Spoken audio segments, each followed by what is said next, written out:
മറ്റു വാർത്തകൾ നോക്കാം. പീഡാനുഭവങ്ങളുടെ തീവ്ര സ്ഫോടനയിൽ ലോകമെങ്ങും ഇന്ന് ദുഃഖവെള്ളി ആഘോഷിക്കുന്നു. കുരിശുമരണത്തിന്റെ ഓർമ്മകൾ പുതുക്കി വിശ്വാസികൾ ദുഃഖവെള്ളി ആഘോഷിക്കുമ്പോൾ നാടിനും ഉയർത്തിന്റെ പ്രത്യാശ കൂടിയാണ് ഉയരുന്നത്. പള്ളികളിലും വീടുകളിലും ഭക്തിപൂർവ്വം കുരിശിന്റെ വഴി ആചരിച്ചു. 14 സ്ഥലങ്ങളിലൂടെ യേശുദേവൻ കുരിശു വഹിച്ചുകൊണ്ട് കൽവരിയിലേക്ക് പോയ വഴി അനാവരണം ചെയ്യുകയാണ് വിശ്വസിച്ചത്. തിരുവനന്തപുരം പാളയപ്പള്ളിയിൽ നിരവധി വിശ്വാസികളാണ് എത്തിയത്. മലങ്കര കാതോലിക്ക സഭ മേജർ ബിഷപ്പ് കർദിനാൾ മാർഗ്ഗരേറ്റിയസ് ചെയ്തു. ചങ്ങനാശ്ശേരി ആർച്ച് മാർത്തോമത്താരെയും ശരീരപാതയുള്ള ബിഷപ്പ് ഡോക്ടർ തോമസ് കെന്നീസ് എന്നിവർ പങ്കാളികളായി. യുദ്ധത്തിന്റെ തീവ്രതയും തിരഞ്ഞെടുപ്പ് തുടർന്ന് കർദിനാൾ മാർഗ്ഗരേറ്റിയസ് ചെയ്തു.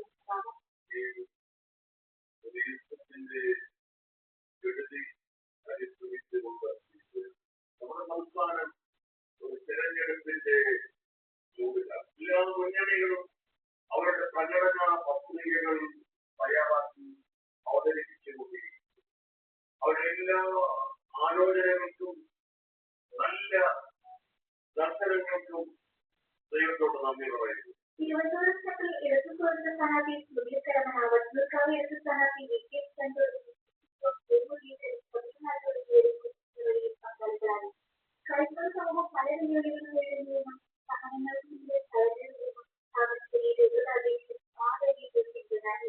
എല്ലാ വിധത്തിലും പീഡിപ്പിക്കപ്പെടുന്നത് ഒരു തരത്തിലും നിരാശപ്പെടേണ്ട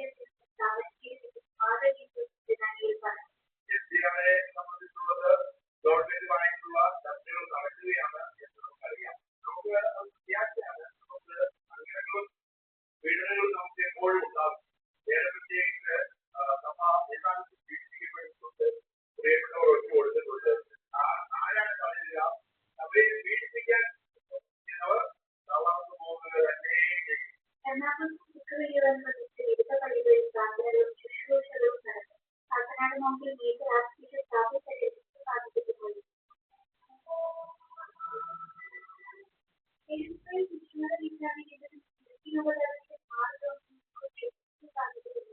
കോട്ടയത്ത് മലങ്കര സഭാധ്യക്ഷൻ ബസേലിയോസ് മാർ തോമാസ് കത്തോലിക്ക ബാവ മഹാമാരി മാർക്കോലിയാക്കോസ് തയ്യാറായി പ്രാർത്ഥനകൾക്കും ശുശ്രൂഷകൾക്കും സ്ഥാപിച്ചിട്ടുണ്ട്. മുംബൈയിൽ കഴിഞ്ഞ ദിവസമുണ്ടായ വെടിവെപ്പുകളുമായി ബന്ധപ്പെട്ട പുതിയ വിവരങ്ങൾ പുറത്താക്കി. യുവതിയെ പിന്തുടർന്ന് ലൈംഗിക അതിക്രമത്തിൽ ശ്രമിച്ച 3 യുവാക്കൾക്കെതിരെയാണ് മലയാളിയായ മുൻ സൈനികർക്ക് ദക്ഷിണാഫ്രിക്ക തെളിയിച്ചത്. സംഭവത്തിൽ ഒരാൾ കൊല്ലപ്പെടുകയും 2 പേർക്ക് ഗുരുതരമായി പരിക്കേൽക്കുകയും ചെയ്തു. കഴിഞ്ഞ ദിവസം താനെ ജില്ലയിലെ മുംബ്ര വിലാസങ്ങൾ നടന്ന സംഭവം പ്രകടനത്തിലെത്തിയിരിക്കുകയാണ്. ക്രിമിനൽ പശ്ചാത്തലമില്ലാത്ത ഒരാളാണ് 3 പേരെ ഉപയോഗിച്ചത്.